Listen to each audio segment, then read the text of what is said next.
When you're doing a lot of reviews, there are usually some movies where you just know that it will take some real effort to find the right words and articulate what you really think about them. But then there are also instances where you pretty much know immediately what to say. And this is definitely one of those. 2 years after Wonder Woman, DC has another clear winner on their hands. This is Captain Sparklefingers. That's not my name.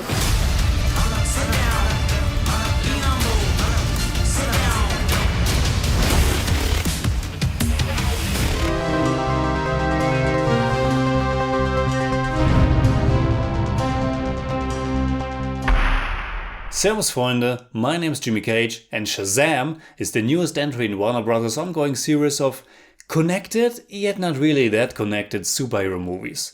Like Wonder Woman and Aquaman, this one stands completely on its own.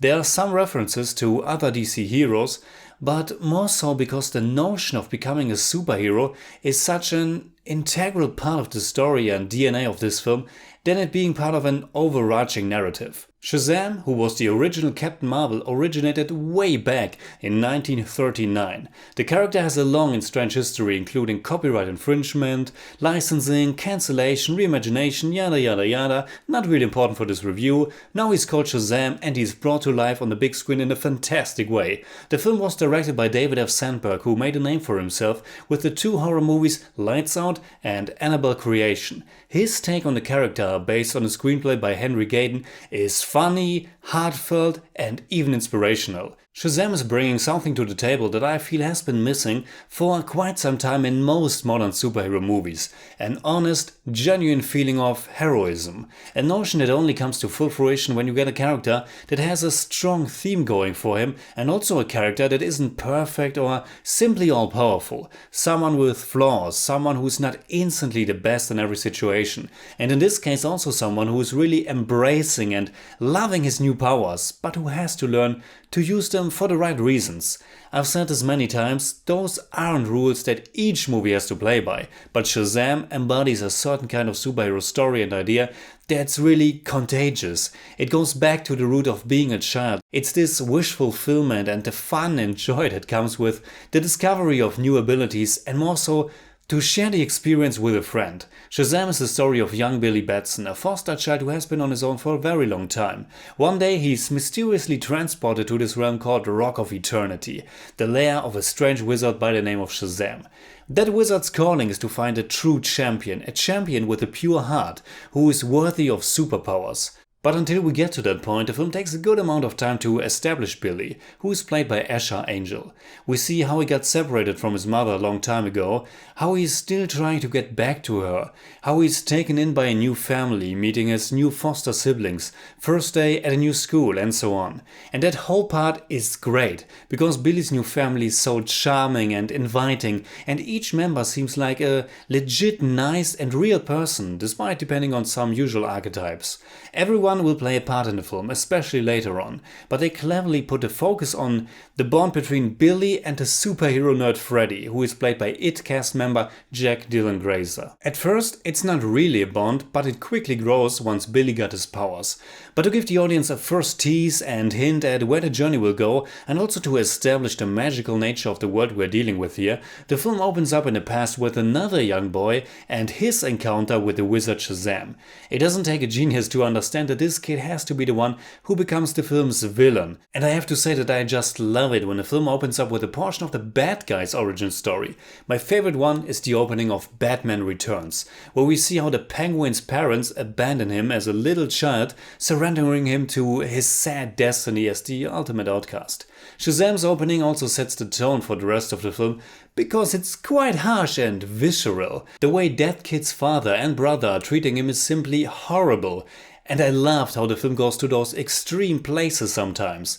And of course it also establishes the ongoing theme of family, what it means to be part of one and also how it shapes the person we become in life. But speaking about extreme places, like I said, Shazam was directed by David F. Sandberg, someone who has a strong connection to the horror genre. Another famous superhero movie director who had a strong connection to horror before is Sam Raimi, and I felt at least a slight similarity to his take on the superhero genre.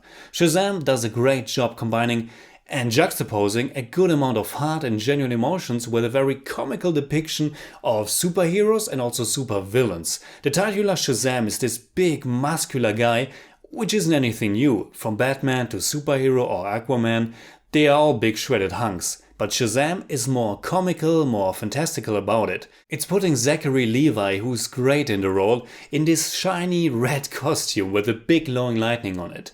I'm not really familiar with the character of Shazam from the comics, but I do know that he pretty much is this archetypical Superman-like figure, which actually led to a lawsuit because DC sued Fawcett Comics, which is where the character debuted, for copying their very own Superman. The idea of this wizard who turns you into an all-powerful superhero couldn't arise more from the fantasy of a child, and I think the movie version captures that tone pretty perfectly.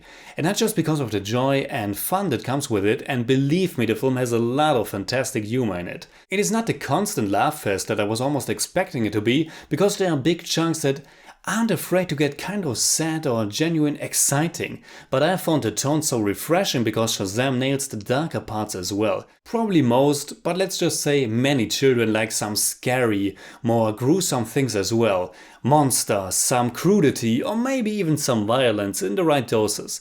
One shouldn't get the wrong idea, Shazam is not a G-rated movie, this is PG-13, and Sandberg brings some really cool creature designs to the table.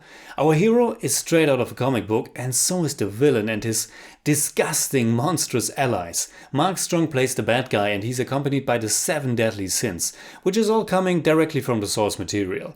Not just the designs, but the effects too are a beautifully horrific sight to behold, and there are some really wicked moments. I felt that all of that made the hero's journey and his struggle more believable and simply more powerful. The film does a great job making the audience fall in love with its good guys.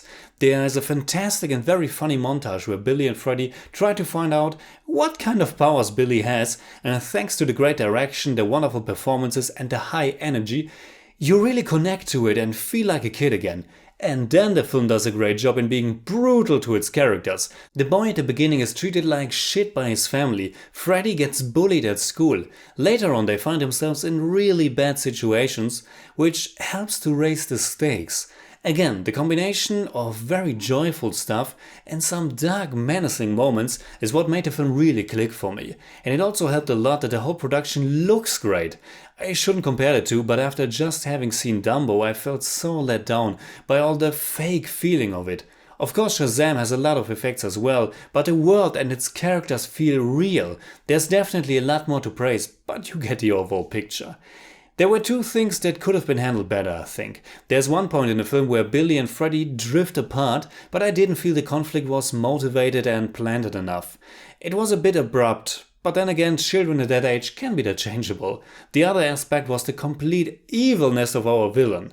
It was explained and I totally got where he came from and how all those years must have shaped him, and overall I did like the character, but maybe it would have been a little bit more emotional if he showed some cracks and some flicker of something still good, especially in the confrontation with Billy later on. But those criticisms don't diminish the great joy that this movie gave me. So in German I'd say, Shazam macht fast alles richtig und erzählt eine tolle, witzige, manchmal brutale, aber immer mitfühlende Geschichte über einen Helden, der auch wirklich Held sein darf. I give Shazam 8 out of 10. It's more like 8.3, but I don't do that. Oh hey, what's up? I'm a superhero.